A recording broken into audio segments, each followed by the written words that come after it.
With my son, my firstborn, I suffered from postpartum PTSD, and with my daughter, I suffered from postpartum depression and anxiety. The lowest point for me was feeling like I couldn't heal from my experience and feeling like nobody understood what I was saying. If I would tell my story, a lot of times people would say, well, at least he's here and everyone is healthy, and that hurt just as much because he was here, but I was still hurting so much inside. I didn't realize what I was experiencing was postpartum PTSD, but my midwife did recognize it in me and put me in a support group. It was the emotional support that helped me the most. I suffered from postpartum anxiety. For me, it looked like not being able to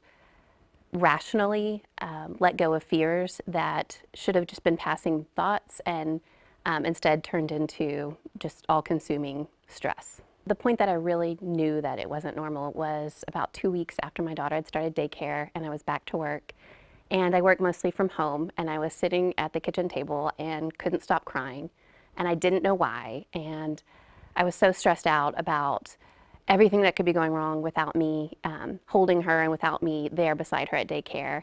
I couldn't focus on work, and I was just not feeling like myself at all. Immediately booked an appointment to go back to see my doctor, talked it over with her, and we decided my best option was medication, which made a dramatic difference really quickly for me. I will always struggle from some form of postpartum depression and postpartum OCD. I had these just repetitive thoughts about all the different ways that my son could be hurt, and it went so much further beyond walking down the stairs holding your kid. I mean, everybody has that, like, oh my gosh, what if I fall? Everything in my house was a weapon. Crazy delusions about, trees falling over and squashing my tiny baby. I was constantly researching any and everything that could go wrong. Breastfeeding was really hard, so I was worried about him starving to death, even though formula is a thing. So really, these just out of control thoughts. Postpartum psychosis is what people see on the news, the women that drown their babies, and I wasn't there by any means, but I had this overwhelming urge to just not take care of myself and not take care of my son. And I knew that my mom was going home in 3 weeks. She originally planned to stay 1.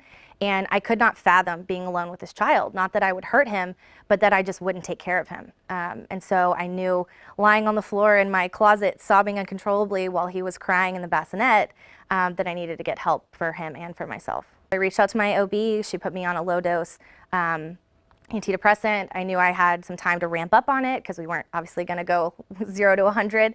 I started meeting with a postpartum support group, and I also started meeting with a postpartum specialist here in Austin. I did all the things. Postpartum anxiety and PTSD. I was rushed into an emergency C-section where I was put to sleep, and when I woke up I was no longer pregnant and didn't have a baby, and so I have big anxiety over him being taken from me. I would start hysterically crying, and when I got to the point when I couldn't control my crying, I went to see help and get medication. CBD oil. Prescriptions, people tend to get addicted, and I have addiction history in my family, so I wanted to try to stay away from those if possible. Major postpartum depression. I didn't feel like myself anymore, and I was sad all the time. The biggest feelings that I had were towards my baby B twin. I didn't think he was a baby. I didn't click with him. We didn't get the bonding that I did with my baby A twin. And so I didn't feel connected to him. I didn't feel like he was mine. I really realized I needed help after my baby B twin came home from the NICU, and I couldn't control my feelings anymore. I would just cry all the time. I'd be angry. I'd sit in the bathroom and just cry. And I would think that if it weren't for my older kids, I probably wouldn't be here anymore. I actually lined up my razors one night to see which one would be a little easier to get out. But then I heard my kids playing in the other room, and that's the only reason why I didn't do anything. I made the appointment with my doctor. She put me on Zoloft. She gave me a prescription for Zoloft, and she wanted me to start right away. It helped so much. I can't even describe I became a totally different person. I'm so attached to my twins now. I came home early for my honeymoon. It's totally different for me now.